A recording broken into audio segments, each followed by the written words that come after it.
Hello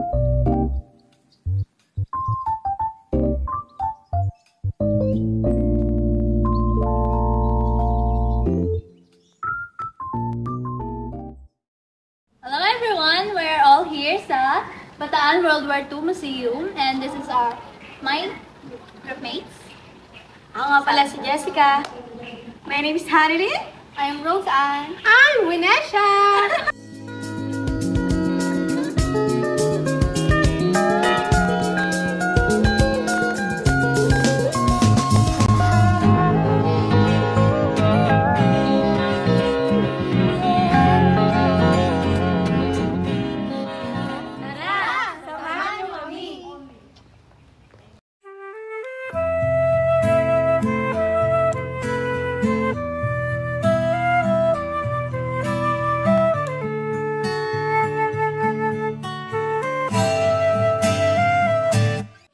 Ang tawag rito ay Surrender Site Monument at makikita to sa labas ng museo. Ang isang monumento na nagmamarka sa lugar kung saan sumuko si Major General Edward P. King Jr. sa mga Hapones noong April 9 taong 1942. Mayroong mga life-size na estatwa ng mga opisyal ng Amerikano at Hapones na nag-aakto ng pagpirma ng mga dokumento. Meron ding mga larawan, sulat at iba pang personal na bagay na nagpapakita ng buhay ng mga sundalo at sibilyan sa panahon ng digmaan. Nakalagay din ang mga armas, uniforme at iba pang mga kagamitan na ginagamit sa panahon ng digmaan. Dito mapapansin natin ang dalawang uri ng diorama. Sa itong diorama sa Bataan World War II Museum, nagpapakita ito ng isang grupo ng mga taong nakaupo, posibleng isang pagpupulong o isang eksena mula sa panahon ng digmaan.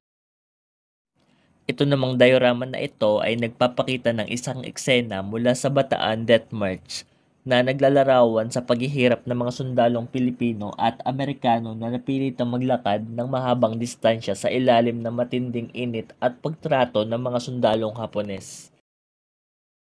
Matapos namin tingnan ang mga infographics at memorabilia rito, kami ay pumunta sa itaas.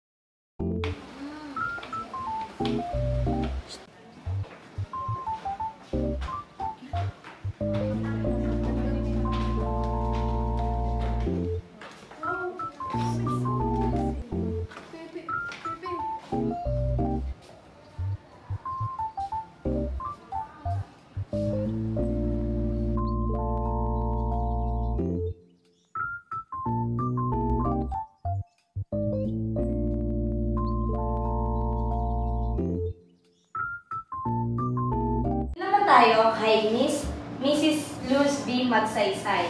Siya ay asawa ng dati na former President Magsaysay. Sino si Luz Bazon Magsaysay? Siya ay pinanganak noong Hulyo 25, 1915. Ito naman yung mga awards na natanggap niya.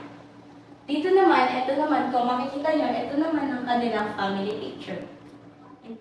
Dito natin makikita yung mga ginamit ni Mrs. Magsaysay.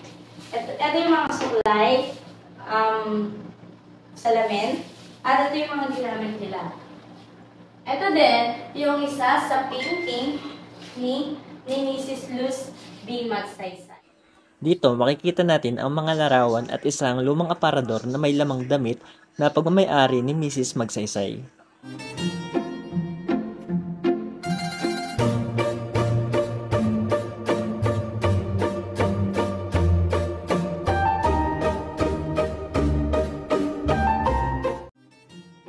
Ito naman si Jose Victor Hugo Banson o mas kilala bilang Pepe. Siya ay isang bayani ng Bataan na nagsilbi sa tatlong digmaan, ang ikalawang digmaang pandaigdig, ang digmaang Koreano, at ang digmaang Vietnam.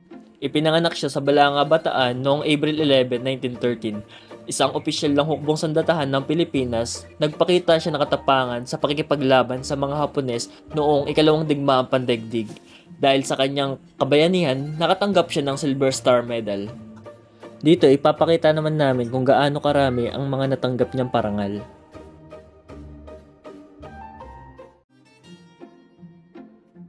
Ito naman ang mga nabiktima at mga nangyari sa World War II.